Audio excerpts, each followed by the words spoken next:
Queridos, a paz do Senhor Jesus, vamos meditar na Palavra de Deus. Hoje se encontra em João, capítulo 16, versículo 33.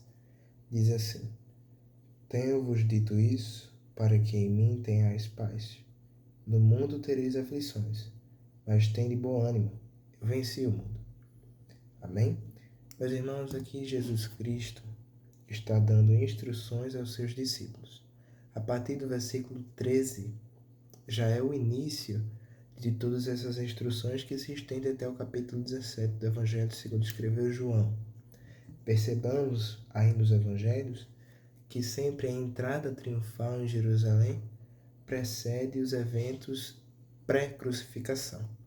Também está ligado a esses eventos a unção de Maria Bethânia aos pés do Senhor Jesus. Então, sempre que está chegando esta parte final nos Evangelhos, os eventos que a gente encontra que dão sinais que isso virá é a entrada triunfal e a unção de Maria. E estas duas coisas, elas se encontram unanimamente no capítulo 12 de João.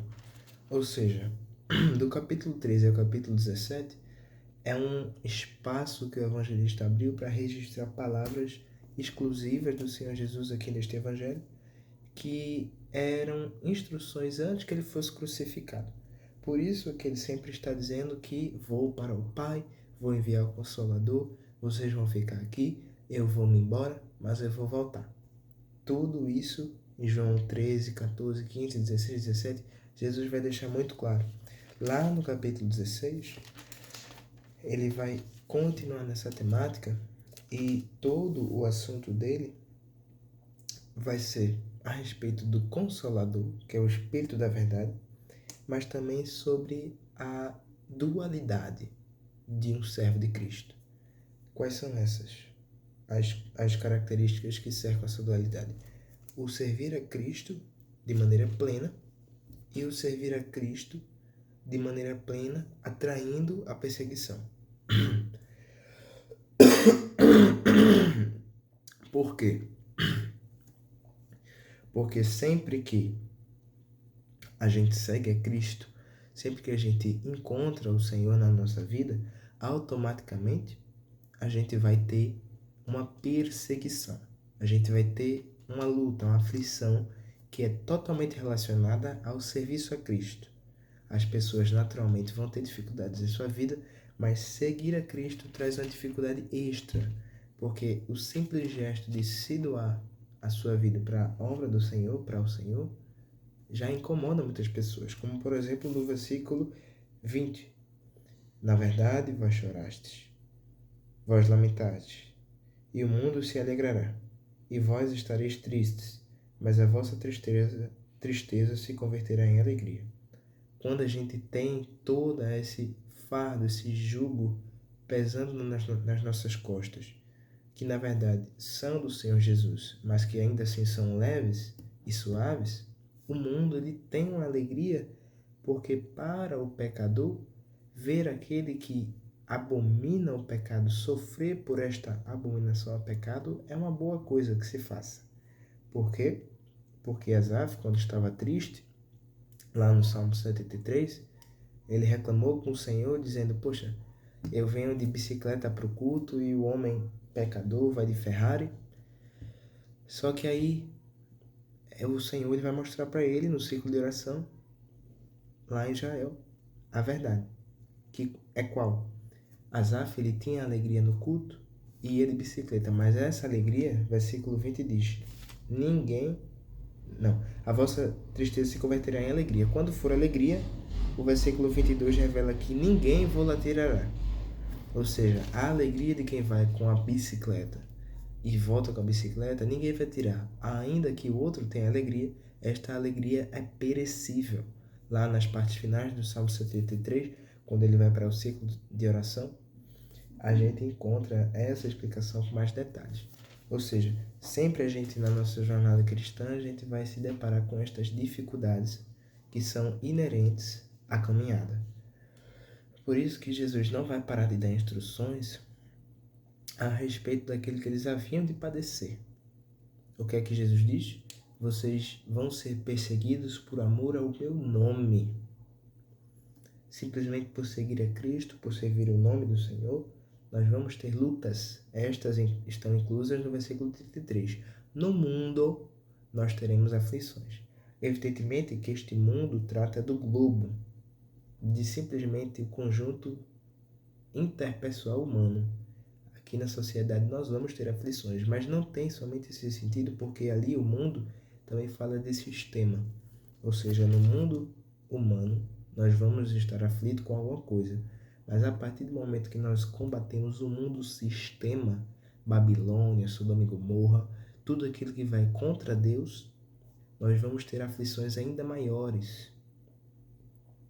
Porque o sofrimento normal de um ser humano é o sofrimento que um servo de Deus tem, mas ele também tem o sofrimento que tem pela obra de Deus.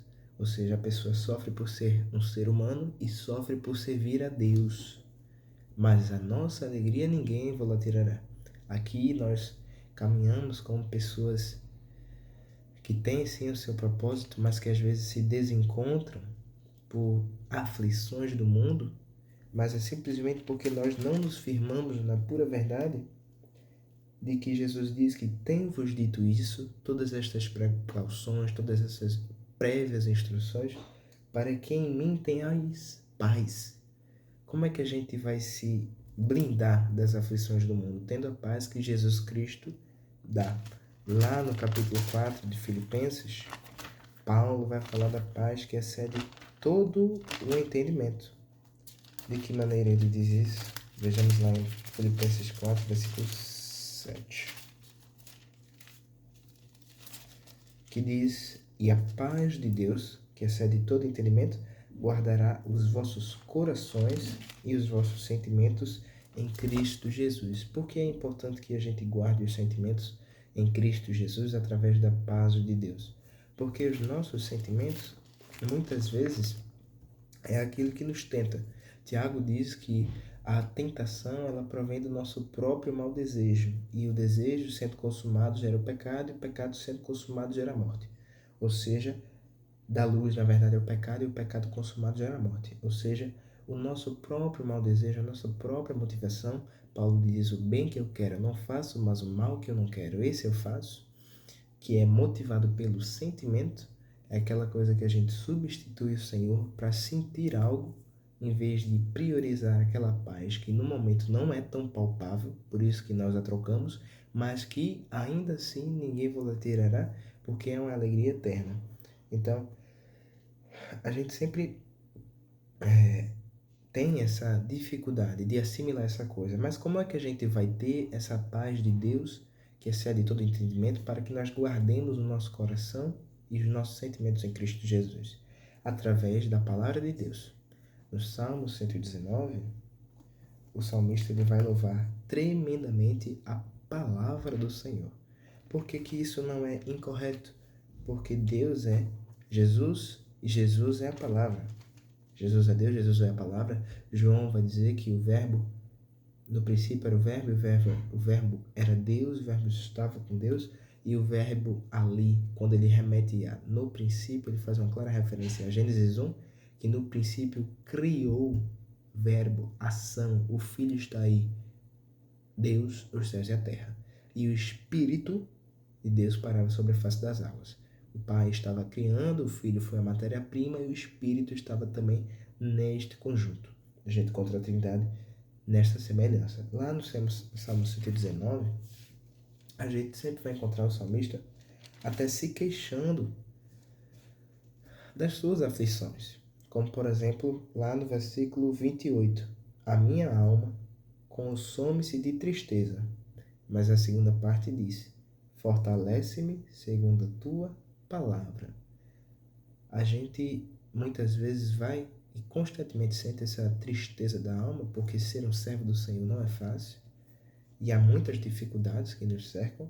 Mas quando a gente pede o fortalecimento do Senhor naquilo que é vital para nós, que é o nosso alimento, Jesus diz que o seu pão é fazer a vontade daquele que o enviou. Portanto, ele sempre estava alimentado. Lá em Lucas 4, o evangelista diz que Jesus estava cheio do Espírito Santo, ainda que estivesse no deserto. Não é isso? E a alma pode se consumir de tristeza, mas o que vai nos fortalecer, que é a paz de Deus, ela vai vir através da palavra. Lá nos versículos 49 também, aqui do salmista, a gente percebe uma coisa. Lá também no Salmo 25 diz que o segredo do Senhor é para aqueles que o temem. E também a salvação do Senhor é para aqueles que o temem, diz o Salmo 87. 85, diz o Salmo 85. E o Senhor, ele é um Deus maravilhoso que sempre nos relembra das promessas dele na nossa vida. Tem gente que promete algo e torce para que o outro esqueça, mas o Senhor, pelo contrário, nos relembra constantemente, porque nós, pela nossa natureza humana, pela nossa vaidade mental, a gente se esquece. Mas aí o salmista clama ao Senhor, dizendo: lembra-te da palavra dada ao teu servo, na qual me fizeste esperar. E isto é minha consolação na minha angústia, porque a tua palavra me vivificou. Novamente, a gente vê aqui que o que anima, o que traz o tem de bom ânimo, o que traz o tem de muito bom ânimo ao salmista é a vivificação pela palavra de Deus. Jesus diz: eu sou o caminho, a verdade e a vida. Novamente, Jesus é a palavra. Se nós estamos em Jesus, nós estamos segundo a sua palavra. Ele diz: quem me ama, guarda os meus mandamentos. E se estamos guardando estes mandamentos, se estamos segundo a palavra de Deus, bem-aventurados nós somos. Porque o que disse o salmista: bem-aventurado o varão que não anda segundo o conselho dos ímpios, não se detém no caminho dos pecadores, nem se assenta na roda dos escarnecedores. Antes, ainda se é bem-aventurado, tem o seu prazer na lei do Senhor, e nessa lei medita de dia e de noite. Ou seja, a gente tira fora todas essas coisas, todas essas atitudes, que é evitar cada coisa que o Salmo 1, versículo 1 mostra. E por que a gente faz isso? Não porque nós somos santinhos, mas simplesmente porque o nosso prazer não está naquilo, mas está na lei do Senhor, e nela meditamos de dia e de noite. E no versículo 51 vai remeter novamente à perseguição, porque diz: os soberbos zombaram grandemente de mim. Apesar disso, não me desviei da tua lei. O salmista aqui não diz: apesar disso, não fiquei tristinho. Ele diz que apesar disso, não me desviei da tua lei. Porque o que o inimigo quer é trazer esse embaraço através daqueles que são seus. Mas quando nós estamos firmados na palavra, com a casa sobre a rocha, pode vir a tempestade, pode o vento bater, mas nós permanecemos firmes. Nós não somos como moinha, palha, pragana que o vento espalha, casca de amendoim que o vento espalha. Nós somos como a árvore plantada junto a ribeiros, que tudo quanto fizer prosperará, as folhas não caem e tem o seu fruto na estação própria. Então, sempre que a gente estiver diante disso, o refúgio, a solução, o caminho para que a gente se console vai ser através da palavra de Deus. Também aqui, ainda neste salmo, como é que a gente faz para não perder esta alegria? Diz o versículo 16 que alegrar-me-ei nos teus estatutos, não me esquecerei da tua palavra. É tudo circundando a respeito da palavra. Qual é a nossa alegria? A alegria da palavra. Como que nós não perdemos esta alegria, que é a alegria conquistada através dos estatutos, conquistada através do Salmo 1, antes tenha o seu prazer na lei do Senhor, não se esquecendo da sua palavra. Como que não esquece? Alegrando-se com os estatutos. É algo que sempre vai ali centrifugando nessa máquina de lavar do Espírito Santo, de Efésios 5, diz é a palavra de Deus, esta água que nos regenera.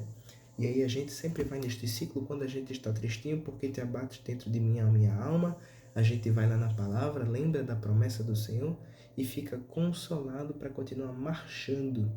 Por isso que Jesus diz: que no mundo tereis aflições. Ele já comunica que a gente vai sofrer, mas ele também comunica o bom ânimo, a alegria que nós vamos ter, que será inerente a ele. O mundo vai trazer tristeza, nem sempre nós estaremos tristes, certamente que quando estarmos na casa de Deus estaremos felizes, mas a solução para isso é ter a paz que há somente em Jesus e que excede todo entendimento, que é novamente, aqui nós percebemos que é pela sua palavra. Lá no Salmo 42, que é justamente esse que eu citei, da perturbas dentro de mim a minha alma, o salmista vai dizer lá no versículo 11 justamente isso, mas adicionando informação importante, que é: porque estás abatido a minha alma e porque te perturbas dentro de mim? Espera em Deus, pois ainda o louvarei. Ele é a salvação da minha face e o meu Deus. Veja aí, quando a nossa alma quer tomar a frente dos nossos sentimentos, a gente tem que esperar em Deus, porque Deus não muda, Deus não é pautado em sentimentos, Deus não é pautado em momentos, Deus é pautado na sua palavra. João diz que ele não pode negar-se a si mesmo. Então, se há alguém em que podemos confiar, colocar nossa confiança, esse alguém é o Senhor. Muitas vezes nós enfraquecemos na fé porque vemos um escândalo envolvendo o irmão que muito admirávamos, mas esquecemos que, ainda que ele seja homem de Deus, ele é homem, mas o Deus que o torna homem de Deus não é homem para que minta e nem filho do homem para que se arrependa. Nossa confiança tem que estar na rocha, que o salmista também novamente fala sempre e sempre que o Senhor é sua rocha, meu rochedo, justiça minha. Não me escandalizarei no Senhor, porque Ele é minha fortaleza, a fortaleza da minha alma. Às vezes a gente sofre muitos ataques, mas é porque nossa fortaleza está pautada no mundo que passa e não no Senhor, que é eterno. Lá, quando Jesus fala que no mundo tereis aflições, ele está novamente dando essa instrução, nos antecipando. Por que ele está nos antecipando? Porque lá, aqui no capítulo 14, no versículo 29, diz que eu vou-lo disse agora, dizendo aos discípulos, para que antes que aconteça, para que quando acontecer vós acrediteis. Ou seja, Jesus não gera falsa expectativa. Como é que a gente confirma isso? No versículo 2. Na casa de meu pai há muitas moradas, se não fosse assim, eu vou teria dito. Ele não cria falsa expectativa em nossos corações. Ele não tem mais ou menos, ele é perfeito na maneira com que se comunica. Então, quando ele fala na medida certa, que é a medida de Deus. Tem gente que vai comunicar um evento, fala de um jeito, fala de outro, aumenta daqui, aumenta dali, mas a informação do Senhor, ela vem completamente pautada na verdade do seu coração, porque ele não exagera, ele não é hiperbólico e nem é eufemista, digamos assim. Ele não ameniza e nem super deixa claro que aquilo é super ruim. Quando ele fala de uma maneira, é daquela. Então, se ele diz que na casa do seu pai, que é nosso pai, há muitas moradas, é porque assim é, e porque ele sabe disso, porque nos vai preparar lugar. E se preparar lugar é como se fosse um camareiro ajeitando a cama da gente. Então, se ele sabe disso, evidentemente que a cada vez mais que os seus filhos vão se multiplicando, quando ele ora em João 17 por aqueles que haviam de crer em seu nome, através desta palavra, já orando pela futura igreja do Senhor, ele é como que estivesse comprando-lhe mais quartos, já está num número bem grande, graças a Deus vai aumentar, porque Mateus 24:14 diz que este evangelho do reino será pregado em todas as nações, e então virá o fim.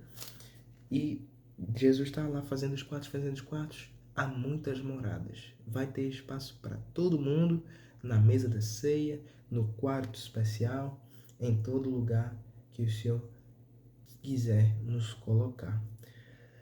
E essa coisa de estar sempre esperando para que venha então o fim, esperar que todos cheguem a saber da salvação, Paulo diz a Timóteo, lá na 1 Timóteo, capítulo 2, versículo 4, que Deus quer que todos os homens se salvem e venham ao conhecimento da verdade. Por isso que ele não nos arrebata simplesmente agora, ou até não vem em sua vida gloriosa agora, porque ele deseja que todos aqueles que ainda não ouviram sejam alcançados por aqueles que já ouviram, que somos nós, e então possam ter a chance ou não, através da vontade do seu coração e mediante a sua reação ao tocar do Espírito, se salvar. Quando Ezequiel, lá no capítulo 3, recebe do Senhor a sua chamada, Deus diz que se ele não dissesse ao ímpio do seu mau caminho, para que ele pudesse livrar a sua alma e se arrepender, Deus vai requerer da mão de Ezequiel o seu sangue. Mas ele, avisando e o ímpio não querendo se converter, a sua alma está livre. Ou seja, ele querendo ou não se converter, ele querendo ou não confessar o Senhor Jesus Cristo como Senhor e Salvador, o nosso papel é avisar. E lá em 2 Pedro, capítulo 3, versículo 9, diz o seguinte: o Senhor não retarda a sua promessa, ainda que alguns a tenham por tardia, mas é longânimo, ou seja, paciente, para convosco, não querendo que alguns se percam, senão que todos venham a arrepender-se. Deus age por misericórdia, não retardando, mas estabelecendo o tempo oportuno da sua volta, em um tempo em que já todos pudessem ouvir a respeito dele. Não é isso? Então, Deus sempre age através desta misericórdia para que ainda este mundo que nos aflige tenha a oportunidade de não sofrer o juízo de Deus, mas não porque vai ser simplesmente evitado, Deus vai ter peninha, mas porque vai agir de maneira a agradar a Jesus Cristo. O juízo seria a condenação, mas Romanos 8:1 diz que já não há mais condenação para aqueles que estão em Cristo Jesus, que não andam segundo a carne, mas segundo o Espírito.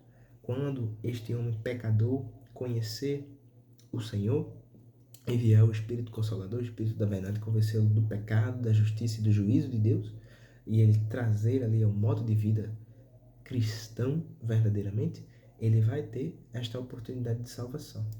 Então, meus irmãos, é isso que o Senhor tocou no meu coração. Tinha muitas mais coisas aqui, mas eu creio que o Senhor já falou o necessário.